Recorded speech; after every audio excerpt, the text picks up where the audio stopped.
మత్తయి సువార్త 18వ అధ్యాయము.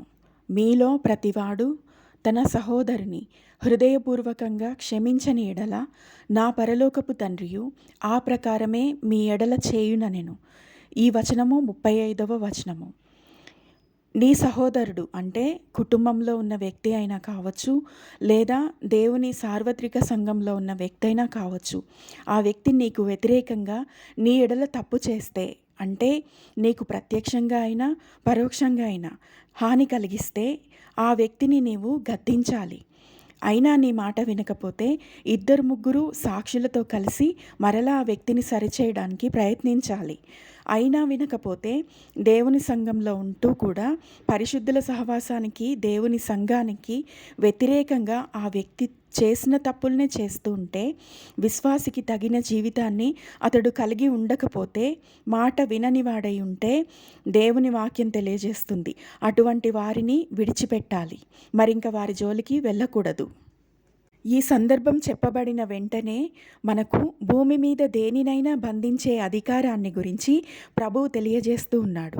దాని అర్థం, ఒకవేళ మనకు దేవుని సంఘం వెలుపట నుండి, అంటే ప్రభువును అంగీకరించని ప్రజల నుండైనా, ప్రభుత్వాల నుండైనా, అధికారుల నుండి అయినా శ్రమ సంభవిస్తే మనం ఏ విధంగా ప్రవర్తించాలి అనే విషయాన్ని గురించి ఇక్కడ మనం అర్థం చేసుకోవాలి.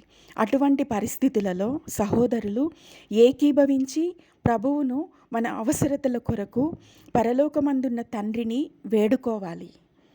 మనలను శ్రమపరుస్తున్న వాటిని భూమి మీద క్రీస్తు యేసు నామమున బంధించాలి. అప్పుడు నీ మాటను బట్టి అవి పరలోకంలో బంధించబడతాయి. నీ క్షేమము కొరకు, దేవుని సంఘ క్షేమం కొరకు దైవీకమైన జ్ఞానంతో కొన్ని విషయాలను భూమిపై నీవు విప్పాలి.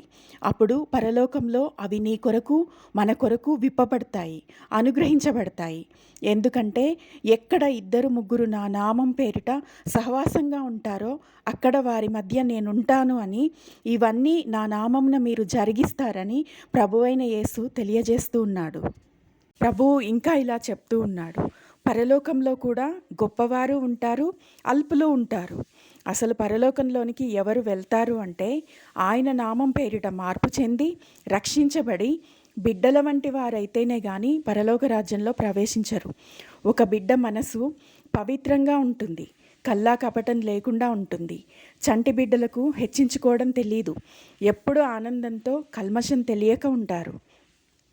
4వ వచనంలో యేసు ప్రభువు స్వయంగా ఇలా చెప్తూ ఉన్నాడు, మీరు మార్పు నొంది బిడ్డల వంటి వారైతేనే కానీ పరలోక రాజ్యంలో ప్రవేశించరని మీతో నిశ్చయంగా చెప్చున్నాను.